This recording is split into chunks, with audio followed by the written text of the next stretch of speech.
La littérature orale est bien plus qu'une simple narration. Elle est le miroir de l'âme d'un peuple, un réceptacle de sa mémoire collective, et le témoignage vivant de ses rêves, de ses croyances et de ses luttes. Commençons par l'Afrique, berceau de l'humanité et bastion de riches traditions orales. Ici, les griots, véritables gardiens de l'histoire, transmettent de génération en génération des récits épiques, des chansons et des proverbes. Ces récits, souvent poétiques, relatent les exploits des héros, les généalogies des clans et les leçons de vie essentielles à la cohésion communautaire.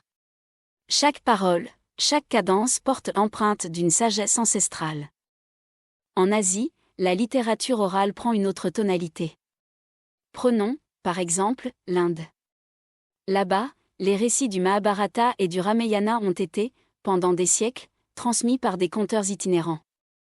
Ces histoires mythologiques, parfois accompagnées de musique et de danse, sont bien plus que des divertissements, elles enseignent la dharma, les principes moraux qui guident la vie.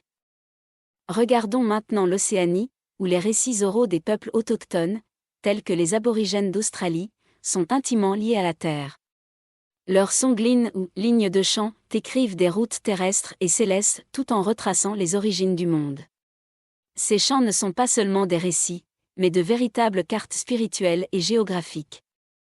En Europe, avant l'émergence de l'écrit, les bardes et les skaldes nordiques déclamaient des épopées comme Beowulf ou les sagas islandaises. Ces histoires héroïques, souvent récitées dans des salles de banquet, reflétaient les valeurs d'honneur, de bravoure et de loyauté. Enfin, traversons l'Atlantique pour découvrir les Amériques.